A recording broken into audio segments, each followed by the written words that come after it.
Hey everybody, welcome back to Dividend Stockpile. In today's episode, we're going to continue our series on building a dividend growth portfolio from scratch. So if you remember from my previous video, which is popping up on the screen right now, I started this particular real-world account about a month ago on 9/13 with a plan on showing how to build a dividend portfolio from scratch. I'm going to be talking about the different holdings I plan and including in this portfolio, why I chose those particular investments, how things are changing over time, how the portfolio is performing, as well as the dividends received, and future insights and things from my 25 years of dividend experience that might be able to benefit you in your journey of building a dividend growth portfolio. So as you see here on the screen, I started about a month ago with an initial deposit of $3,000. My plan and what I've been able to achieve so far is to add about $600 every 2 weeks when I get paid on my paycheck.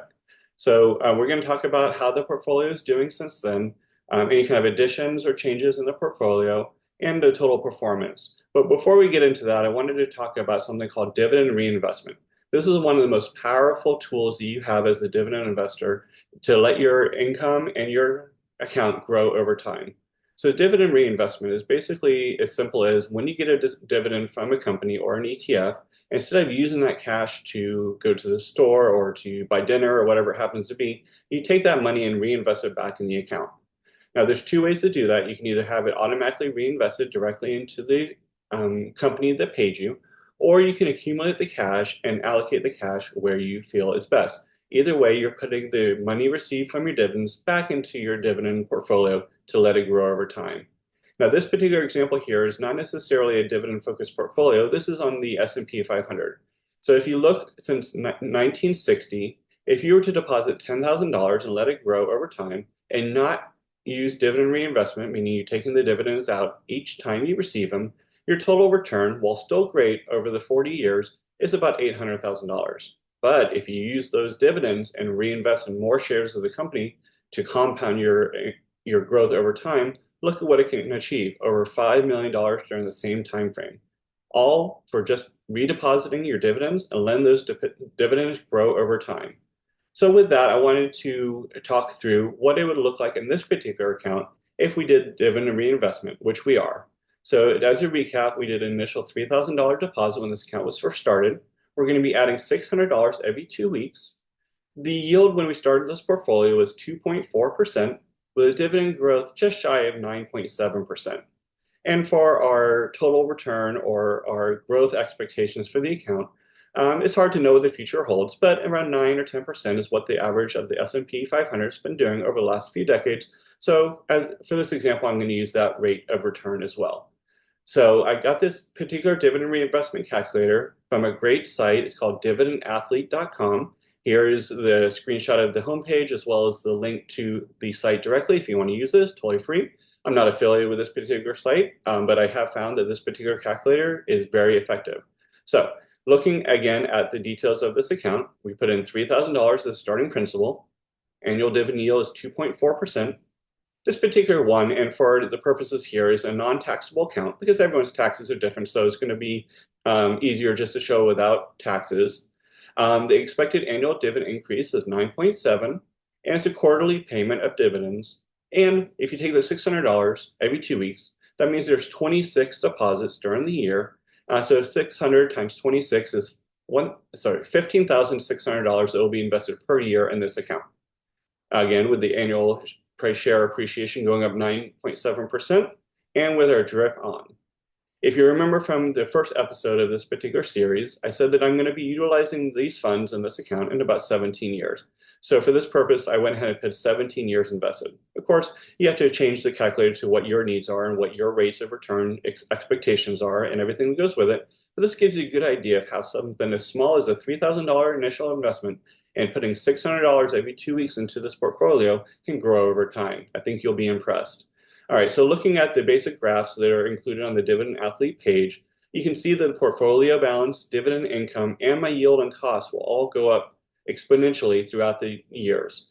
As you see, it goes from a portfolio balance, of course, of $0 up to it's going to be a little over $700,000 or near $700,000 when we're all said and done over the 17 years. And the dividend income is going to go from basically zero to over 15,000. And so we're going to be able to see the exact payout at the end. But again, that's a lot of money. And just think, if even if you can invest more than this every month or every 2 weeks, look, just imagine what it could do. Or if your yield is higher or your dividend growth is higher, the numbers become really impressive over time. That's why it's very important to have a long-term time frame and to take those dividends you receive and reinvest them. Don't cash them out. Don't use them to buy things. Just put them back into the account so they can grow and grow and grow over time. All right, looking at the year by year calculation, again, at the very beginning, we have $3,000. It's going to give us about $72 in annual dividend. And because we're putting $15,600 into the account, at the end of year one, we're going to have a little under $19,000 totally invested. And so if you take it by year, you can see that the annual dividend that we receive here in column 3 is going to go up over time. And it's not going to feel very big increases because it hasn't given time to compound yet. But as you see, every time a year passes, our dividend gets bigger and bigger, and then it will start to multiply on itself. So from year 4 to year 5, it's going to go up a little over $500 just for that 1 year, where you're not even contributing as much as it's giving you. Keep going to year 8, we're just shy of $4,000 a year. So your initial investment of $3,000 plus all the investments you made since then is now paying you almost $4,000 a year. And you said you don't need the money for another 17 years, or at least in the case, that's what I'm doing. And so you can see that we still have a lot of time on our hands to let it compound. What's really magical is the principal amount. After only 8 years, given that estimated return of 9.7% and reinvesting those dividends you receive, your account balance went from $3,000 all the way up to $164,000. So let's move on. Starting in year 9, as you see here, the dividend's just shy of $5,000. Then 10 is just shy of, 5,800 or 5,900. And then it just keeps multiplying over time. After 12 years, you're a little over 8,000 in dividends. 14 years, you're almost at 11,000 in dividends. So you can see this is exponentially increasing over time. And if you look down at year 17, which is my target for this particular account, you're looking at $16,777 in annual dividend income on this investment. So, some people might say that's not a lot of money, but it sure beats having 0 coming in every year. And to my point earlier, if you can invest more or you get a better yield or a better dividend increases, that could even increase. I think one of the most magical parts of it is comparing how much we've contributed over those 17 years to what the current balance is. So if you go all the way over to the right, you can see over that 17 years, we've contributed $252,600. That's from those every 2 weeks putting $600 in over the next 17 years. So we put in $252,000, but look what our principal amount is, almost $700,000. So that is just showing the power of compounding and growth over time. So you get a great dividend and a great dividend yield over that time that you can use to pay the bills, but your account balance is also going up. So as I mentioned in my first episode, total return is the goal of this particular portfolio, and it should probably be yours as well. But in this case, over 17 years, we've gotten great principal appreciation, plus we're having the ability to have an excellent annual dividend. And so if you're looking to live off of that, of course, you take 16,000 divided by 12, you're looking over $1,000 a month in passive income that you don't have to do anything with. $1,000 will go a long way, even 17 years from now. All right, so let's just say that for some reason you didn't need it in 17 years, or you have other cash on the side, and you don't need to tap this investment. Let's look at what it would be at 20 years. So just an additional 3 years of compounding would change it from $700,000 to over $1 million in principal in your account, and it would change your annual dividend to almost $25,000 a year just for those extra 3 years. So that's quite incredible that the way compounding works is as you get to these older years, the compounding just skyrockets. I always say it's kind of like a hockey puck. So it goes slow over time and then shoots up at the end. So $25,000 a year, only putting in $600 every 2 weeks, that's a pretty good payoff. All right, so let's look in this particular portfolio to show you kind of what's happened since we started the account. So the first thing is that we received 2 dividends during that time period. On September 16th, we received a small dividend from Google, ticker GOOGL. And so that was the very first dividend that Google ever paid. And of course, because we only put a few $100s in the account for that particular holding, our payout's pretty small. We also received a payment at the end of September from Schwab, the U.S. Dividend Equity ETF, SCHD, $2.76.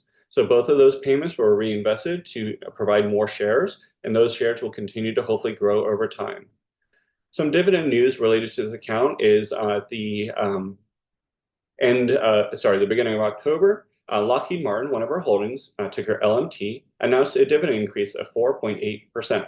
So that's another one of the most powerful things about dividend investing is the dividend growth. Our companies end up paying us more over time for not doing anything besides being a shareholder. So I didn't have to do anything for that 4.8% increase. The company just was doing better and they had additional cash.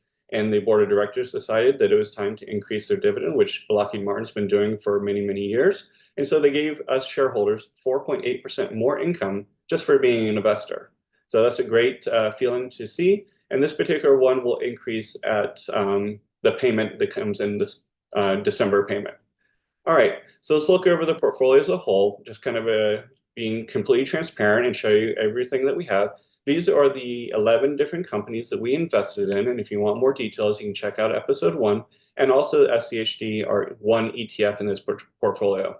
So we didn't add any additional holdings in the account over the month. As I said previously, my goal is 20 holdings or less, and we're already at 12, so I'm not in a big rush to add additional holdings until I build up the account some more. But these are the ones we chose, one from each sector as well as the ETF. Shows the number of shares that we have, including the additional shares that we bought with the money from our paycheck, the current price, our cost basis, the current value, how much we're up or down in each individual holding, as well as the percentage of the portfolio. So because we have 12 holdings, our goal is 8.33% in each one. We're trying to keep it equal weighted. But as the prices of the investments go up and down, there's going to be some outliers. For instance, APD, Air Products and Chemical, is actually up almost 12% since we started the account. But there's other holdings that are actually down. So like NextEra Energy and AbbVie are both down for the time since we've held the account. But overall, for the approximate 1 month we've held the account, we're up 3.92%. So that's a fantastic start. But we're not looking at months, we're looking at decades here as dividend investors. So while it's great, that's not the end goal. So we've made $171 in capital appreciation or total return on this account since it started. Okay, looking at a little bit more about the account, we have our 52-week high and 52-week low. It also shows you how far off the 52-week high each holding is. I'm going to be investing equal amounts in this particular account every time I get paid. So I'm not too worried about the valuation, but it's always interesting to see kind of where things stand and how things have gone. We are showing here in the middle the total dividends per share that each company has.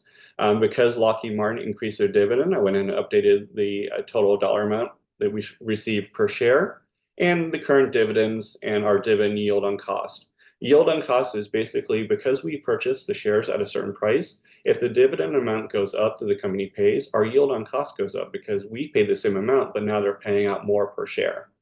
So this just shows some additional information that we covered last time, dividend growth and the number of years of increases. And then just to wrap it up, kind of showing the amount that I'm getting paid directly from these companies as part of our dividend portfolio. So with the increases that we've received, as well as the additional funds we've added, we're at about $100 per year in dividends on this account. Again, this is less than a month old, but we're already seeing an increase from about $75 a year now up to $100 just by adding additional principal and letting our dividends reinvest over time. All right, so that's a quick update of episode 2 of this series of how to build a dividend growth portfolio from scratch. Hopefully you enjoyed the transparency and the walkthrough of how this portfolio is doing. Please subscribe and look forward to the next monthly update, and we'll see how the portfolio is performing at that time. While you're here, please check out the next video that's showing up. Please like and subscribe, and check us out on dividendstockpile.com, as well as follow us on X at divstockpile. Thanks again for watching, and remember, keep those dividends stockpiling. Bye all.